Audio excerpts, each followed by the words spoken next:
Bienvenue à tous, merci de suivre le 20h de RTI 1 ce mardi 9 février. À la une, le secrétaire exécutif du PDCI RDA, Maurice Kakou-Gikawe, a rencontré aujourd'hui le Premier ministre Ahmed Bakayoko. Longtemps absent du pays pour des raisons de santé, il a tenu à remercier le gouvernement pour son appui et échanger avec le Premier ministre sur le dialogue politique en cours. La dernière opération en date sur le marché de l'eurobond a été favorable à la Côte d'Ivoire. Le pays vient de lever 557 milliards de francs CFA sur le marché des capitaux pour le financement du budget 2021. Un eurobond est un emprunt émis en commun avec les pays de la zone euro sur le marché. Toujours sur la scène économique, nous vous proposons dans le dossier EcoPlus ce soir de comprendre la procédure concurrentielle de passation des marchés publics. C'est un processus qui voit à son terme la sélection des entreprises qualifiées répondant aux critères du dossier d'appel d'offres. Et puis élection présidentielle au Tchad, une alliance de 16 partis d'opposition choisit Théophile Bongoro pour être candidat. Il va représenter cette alliance au détriment de l'opposant historique Saleh Kebzebo qui n'a pas contesté ce choix. Bonsoir à tous. Dans l'actualité ce mardi, cette rencontre du Premier ministre et du secrétaire exécutif du PDCI RDA. Maurice Kakou-Gikawe, longtemps absent du pays pour des raisons de santé, a échangé aujourd'hui avec Ahmed Bakayoko, notamment sur les avancées du dialogue politique en cours. Alexis Ouedraogo.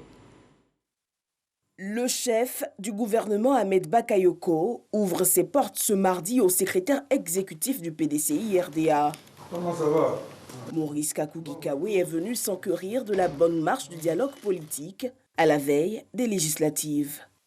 Nous sommes venus dans le cadre du dialogue politique, un processus dans lequel nous sommes rentrés pour faire un peu le point, pour noter les éléments positifs. Par exemple, la participation aux élections législatives, c'est acté.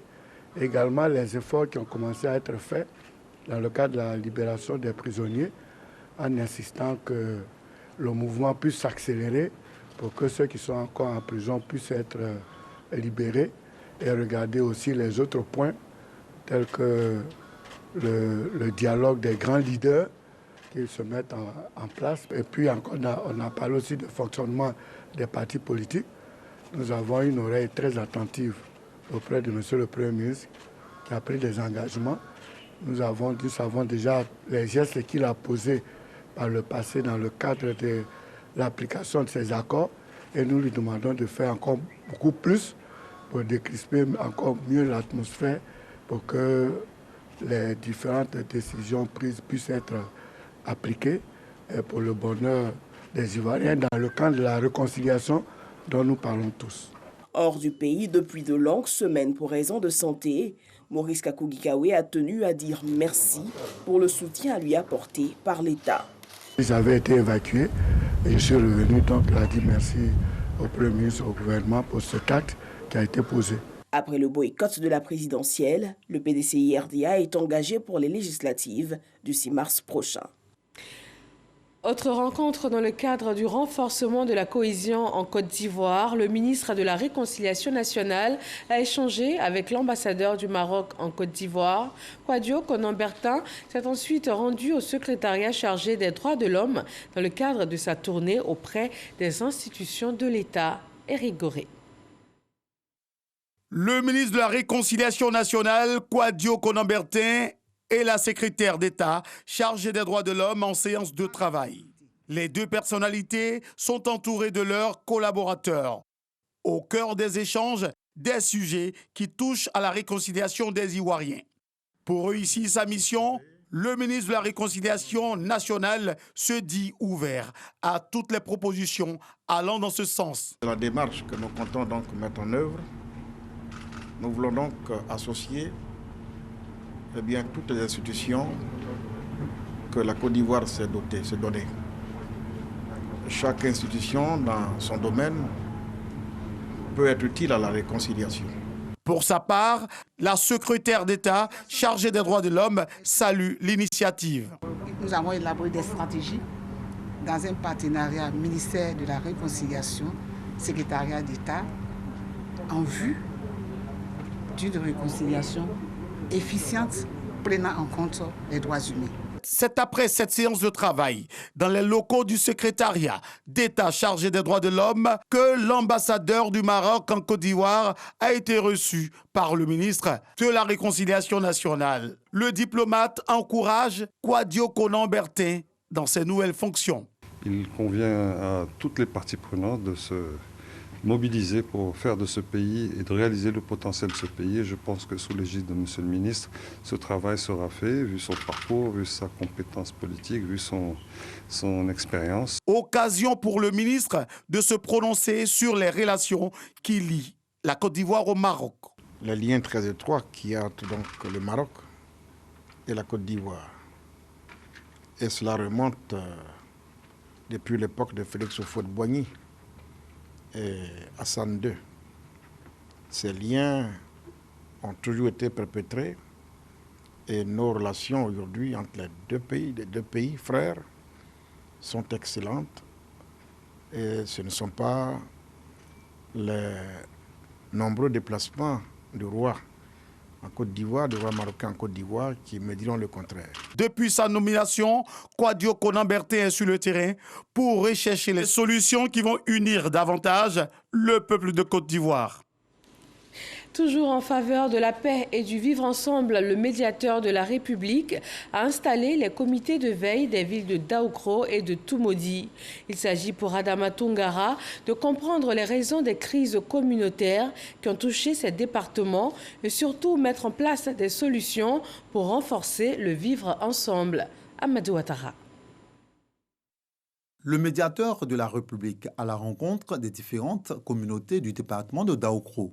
Des populations fragilisées par un conflit communautaire qui a fait plusieurs morts et des dégâts matériels importants. Adama Toungara, à travers cette rencontre, invite au renforcement de la cohésion sociale et au vivre ensemble. Tout ceci couronné par l'installation d'un comité de veille et de suivi de la cohésion sociale.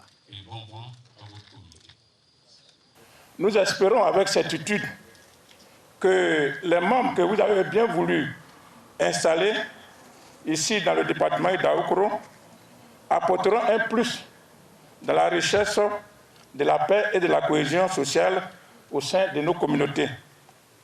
Nous vous rassurons par ailleurs que le comité de veille que vous avez installé fera tout ce qui est humainement possible pour que la paix et la cohésion sociale soient au cœur des préoccupations de nos différentes populations. Cette rencontre a permis également de présenter les causes et les conséquences des conflits communautaires du département. Après Daoukro, Adama Toungara s'est rendu dans la ville de Toumoudi, également théâtre d'affrontements communautaires en octobre dernier. Aux parents des victimes et aux sinistrés, le médiateur de la République a eu un message particulier. Adama Toungara a exhorté les communautés à éviter les règlements de compte et à se référer à la justice. Pour les prochaines législatives, il lance cet appel. J'invite les candidats qui solliciteront les suffrages de population à avoir un langage de paix afin d'éviter d'attiser les rancœurs et les tensions encore présentes. De même, leurs militants et sympathisants doivent emprunter cette démarche pour une campagne électorale apaisée et un scrutin sans violence. Cette tournée de sensibilisation et d'invitation au renforcement de la cohésion sociale va se poursuivre pour la consolidation de la paix en Côte d'Ivoire. Mais avant, le département de Toumoudi a vu l'installation de son comité de suivi et de veille de la cohésion sociale, un comité cosmopolite. Le sport peut lui aussi jouer un rôle important dans le rapprochement, la fraternité et la cohésion. Un tournoi de pétanque s'est tenu dans la commune de Cocody dans cette optique. Astou Touré. Union, fraternité, convivialité et cohésion sociale. Voilà tout l'enjeu de cette rencontre sportive. Environ 80 équipes venues de différentes communes de Côte d'Ivoire se sont donné rendez-vous ici sur ce terrain de Maracana des deux plateaux le temps d'un tournoi de pétanque. Ce jeu de pétanque est un grand facteur de cohésion. On a besoin de rassembler. Et aujourd'hui, la preuve est là. Nous avons de toutes les contrées de la Côte d'Ivoire, des représentants de toutes les équipes au plan national qui sont là et pour manifester leur intérêt à l'accompagnement de cette compétition-là, pour manifester leur joie. Après plusieurs heures d'affrontements sportifs, deux équipes tirent leur épingle du jeu, celle de Yopougon et Koumassi qui se disputent la finale. Finalement, c'est Yopougon qui l'emporte avec un score de 15 à 8. La compétition était un peu dure pour nous. Le match qu'on a gagné, on était toujours mené. Mais Dieu merci, on a joué, mais sans froid, sans faire parler à son partenaire. Je suis trop content. On a joué, on a donné le fort qu'on peut, mais ça n'a pas marché. Voilà, donc on va encore s'apprêter pour attaquer encore les autres compétitions. Cette rencontre sportive initiée par l'ambassadeur Éric Tabat, chef protocole du président de la République, vise à renforcer les liens d'union et de solidarité entre les Ivoiriens. J'estime que c'est des sports où on joue individuellement en même temps en équipe et c'est tout ça donc pour moi qui sont des marques de solidarité. Et je retiens que c'est des gens qui sont de divers domaines. Il y a des chômeurs, il y a des cadres de ce pays. Et c'est ce sport-là qui les réunit. Et moi, là où il y a un brassage de population, je pense que j'ai ma petite contribution. La paix, la solidarité, la cohésion, nous sommes tous des frères. Plus de 200 amateurs ont pris part à cette rencontre sportive. En économie, la Côte d'Ivoire ressort de la dernière opération en date sur le marché de l'eurobond avec 557 milliards de francs CFA, un montant qui va servir à financer le budget 2021. Adama Koné. La Côte d'Ivoire conserve toute son estime auprès des bailleurs de fonds internationaux. Dernière preuve en date, l'eurobond lancé le lundi 8 février dernier. Nous étions allés cette fois-ci pour chercher 850 millions d'euros. Nous avons eu 3 fois plus que ce qui était demandé en termes d'intérêt manifesté par les investisseurs. Le taux de rendement était beaucoup plus bas que celui qu'on a obtenu en 2020. En l'occurrence, c'était 4,3% pour les 10 ans. Alors, on a fait une autre mission liée à cela. C'était l'émission sur 30 ans. Alors, cette émission sur 30 ans, on a eu un taux de rendement de 5,75%, là où, à l'émission de cette obligation de 30 ans, on avait un taux de rendement de 6,625%. 850 millions d'euros, soit 557 milliards de francs CFA. En moins de 3 mois donc, ce sont plus de 1000 milliards de francs CFA que la Côte d'Ivoire encaisse sur le marché international. Une performance remarquable au regard du tableau comparatif que dresse l'argentier ivoirien. Avec l'émission de 30 ans que nous avons eue à 5,75%, il faut savoir que le Bénin a fait une émission également en janvier d'un montant équivalent, mais sur 30 ans. Le taux d'intérêt obtenu par le Bénin était de 7,25%. Et hier, quand nous faisions notre émission, l'Égypte également a fait une émission, mais cette fois-ci sur 40 ans, avec un taux d'intérêt de 7,50%.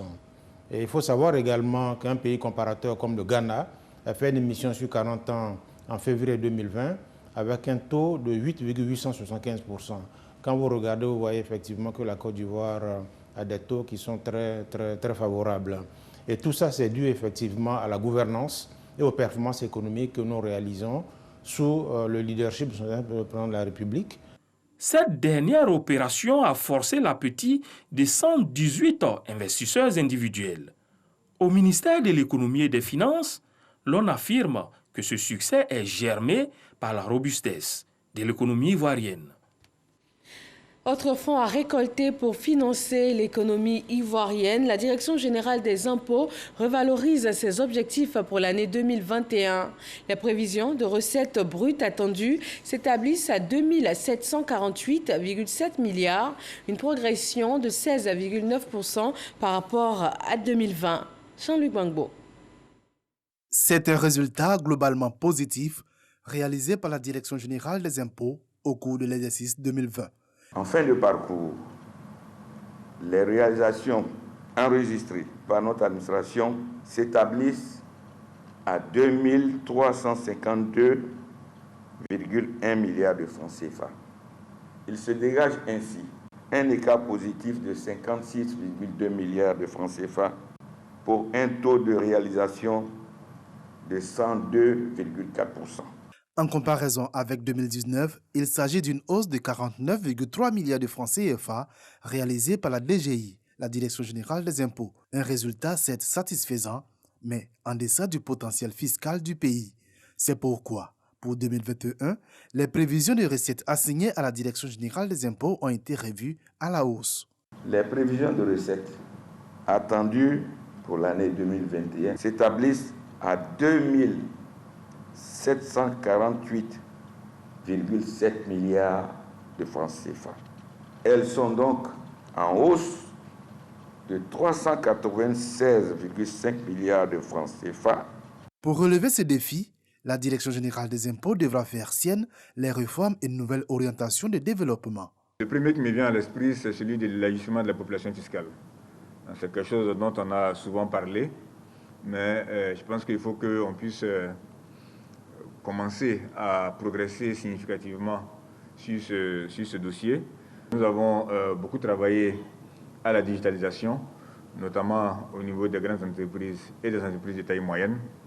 Aujourd'hui, il s'agit d'accélérer le déploiement de notre système intégré à l'intérieur du pays. La digitalisation et l'élargissement de l'assiette fiscale, donc, pour optimiser la collecte des recettes fiscales, notamment au niveau de l'impôt foncier et de la taxe sur la valeur ajoutée, TVA, tendon d'Achille de la Direction générale des impôts au cours de l'exercice 2020. Et ces recettes collectées par les services des impôts servent donc à financer les projets de développement. Dans leur exécution, chaque année, l'État offre des opportunités aux entreprises locales. Ces prestations se réalisent suite à une procédure concurrentielle de passation des marchés publics.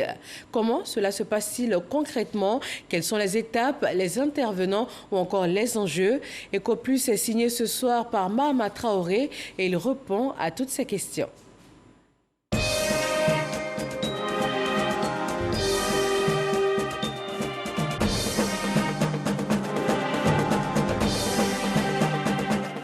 S'agissant de vos préoccupations exprimées par votre porte-parole, notamment le bitumage de certains axes routiers, et je voudrais les citer.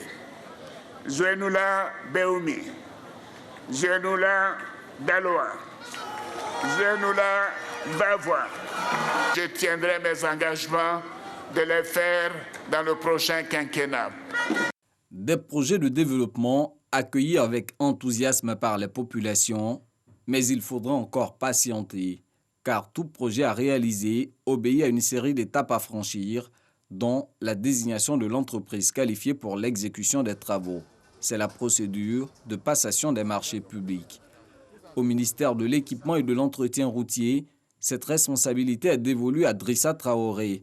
Lorsque nous le trouvons à son bureau, sa tâche du jour, comme très souvent, consiste à examiner un dossier d'une centaine de pages. Il s'agit de l'offre formulée par une entreprise suite à un avis d'appel d'offres portant sur le marché de réalisation d'une voirie dans une localité de l'ouest du pays. Pour cette même offre, plusieurs autres entreprises se sont portées candidates. On regarde l'offre, c'est la soumission de l'entreprise. On regarde si le dossier il est conforme aux critères qui sont définis dans le dossier d'appel d'offres. Toutes les offres qui sont conformes aux critères définis dans ce dossier sont classées dans un tableau et c'est le moins disant parmi toutes ces entreprises conformes aux critères qui est sélectionné comme attributaire.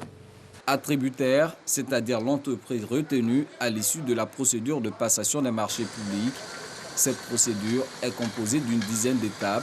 Entre autres, le traitement des dossiers d'appel d'offres, les demandes d'avis de non-objection, la publication des résultats et les délais de recours, enfin, la notification de l'approbation du marché. Tout cela dans un délai réglementaire de 114 jours, comme le prescrit une ordonnance prise en 2019. Dans ce processus, Drissa Traoré appartient en réalité à une commission dite d'ouverture et de jugement des offres.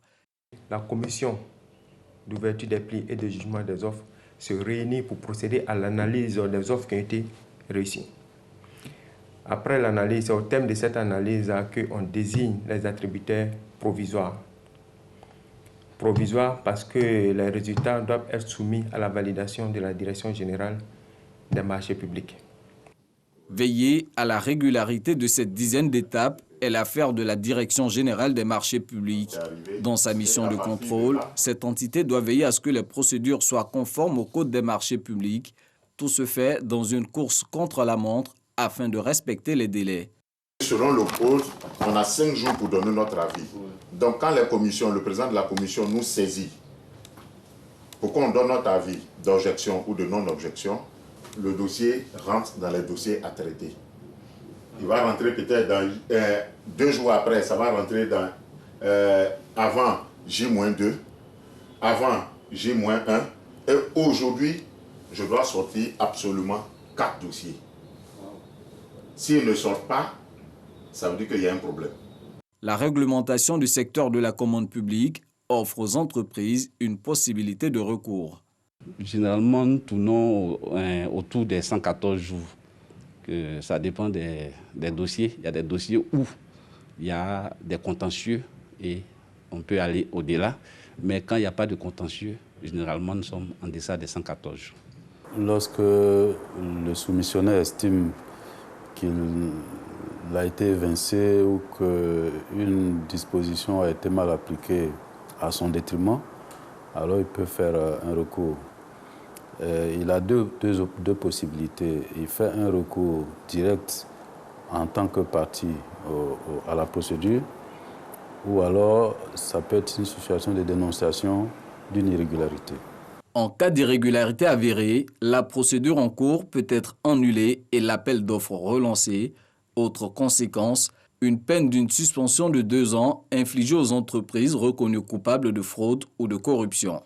Il existe 3 types de procédures de passation des marchés publics. Ce sont les procédures concurrentielles, les procédures non concurrentielles que sont les marchés de gré à gré, les prestations à réaliser dans le cadre des avenants, des conventions, des lettres de commande valant marché et enfin les procédures concurrentielles simplifiées. Seules les procédures concurrentielles, que sont les appels d'offres ouverts et restreints, sont soumises au délai de passation. Cette dernière catégorie représente à elle seule 77% de la commande publique, selon une récente évaluation de la Direction générale des marchés publics. Derrière cet effort de bonne gouvernance, la volonté de l'État de répondre aux aspirations des populations. Derrière chaque marché public se trouve la satisfaction des besoins de la population. Plus vite le marché est passé, plus vite le marché est exécuté et mieux les populations sont satisfaites. Dans la création des richesses, si vous êtes capable de comprimer des délais, vous êtes capable de comprimer des coûts et donc de dégager plus de bénéfices qui vont être utilisés dans le cycle économique. Et le ministre Moussa Sanogo de préciser que le gouvernement entend maintenir la dynamique de réduction des délais de passation des marchés. Pour preuve, de juin 2019 à juin 2020, la situation des opérations de marché public révèle que le délai moyen de passation a baissé, passant de 101,5 jours à 93,6 jours, soit une diminution de 7,9 jours. Merci à Mahama Traoré qui nous aura permis de comprendre les procédures de passation dans les marchés publics. Déguerpissement et assainissement des emprises de l'autoroute de Grand Bassam, conformément à une décision de mise en demeure du ministère de l'Équipement et de l'Entretien routier. Les démolitions ont démarré ce mardi sur une largeur de 100 mètres entre les agglomérations d'Abidjan et de Grand Bassam. Sur cette zone délimitée sont donc interdites toute transaction et toute construction, même précaire. L'opération de déguerpissement va s'étendre sur une période de 1 mois et nous reviendrons sur ce dossier dans nos prochaines éditions. Pour l'insertion professionnelle des jeunes de la région de Gbeke, la cellule Initiative Boaké accompagne la jeunesse dans la réalisation des micro-entreprises ou activités génératrices de revenus. Un financement d'une valeur de 68 millions de francs CFA a été remis à des jeunes présélectionnés. Yasmine Aka et Kader Sogodogo. Des chèques d'une valeur de 68 millions de francs CFA à 16 jeunes à Bouaké en vue du financement de leur projet. Cet appui s'inscrit dans le cadre des actions de développement de l'association dénommée Cellule Initiative Bouaké, une association d'intérêt général de financement et d'entraide qui accompagne le gouvernement et ses partenaires dans le programme de développement et d'appui aux jeunes. Rahman Kone explique le processus d'acquisition des prêts. Il faut d'abord venir au bureau de la cellule, rencontrer l'animateur qui va donc consolider votre projet et vous préparer. Et puis par la suite, vous allez passer devant un comité d'agrément. Avec le chef de la CIB, j'ai augmenté ma production et aujourd'hui, vraiment, je suis fier. Grâce à eux, on a eu quand même des prêts pour pouvoir quand même développer nos activités. Créée en 2019, la cellule Initiative Bouaké est un programme social local de personnes de bonne volonté qui met l'accent sur l'emploi et l'autonomisation des jeunes par la création de micro-entreprises ou activités génératrices de revenus. Les bénéficiaires inscrits sur la plateforme profitent d'une formation et de financement remboursable de leur projet. Cette initiative vise à travers l'insertion des jeunes à promouvoir leur autonomisation dans l'entrepreneuriat. Voyons maintenant le point de la maladie à coronavirus sur le sol ivoirien pour ce 9 février.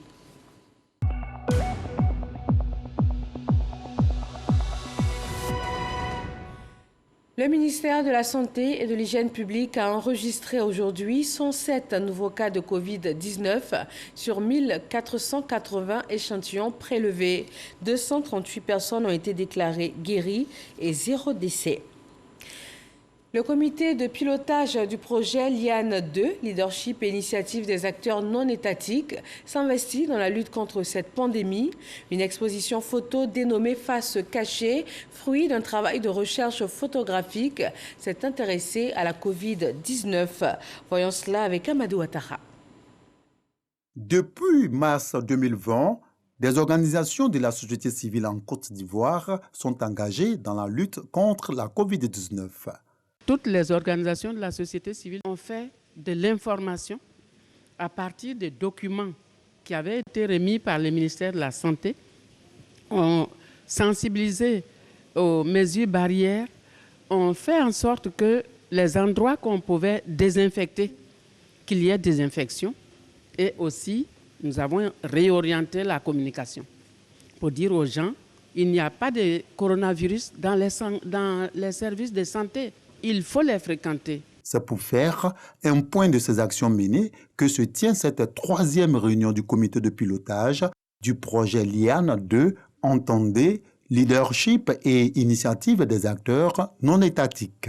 Que le cœur de Liane, c'est de mettre en avant les actions de la société civile. Le projet Liane est un projet de l'Union européenne qui elle-même a d'autres gros financements. Disons que Liane a permis de manière très réactive, dès le début de la crise, de dégager quelques financements de l'ordre de 100 000 € sur des actions de prévention contre la maladie.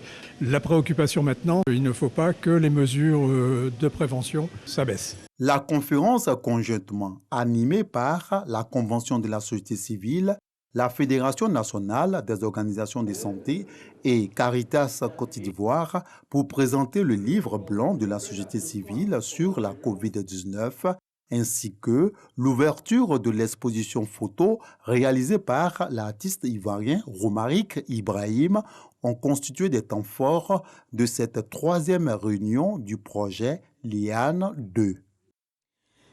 Une page nécrologique dans ce journal. L'ancien président de la Cour suprême, Tia Kone, est décédé ce mardi.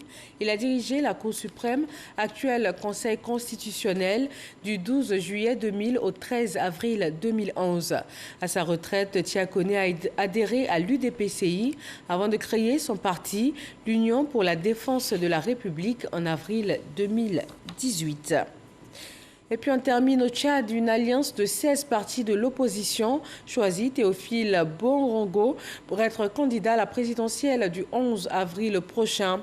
Il va représenter cette alliance au détriment de l'opposant historique Saleh Kebzabo qui n'a pas pour le moment contesté ce choix. Merci à tous de vous informer sur RTI 1. Prochain journal à 23h avec Marine Cognan. Bonsoir.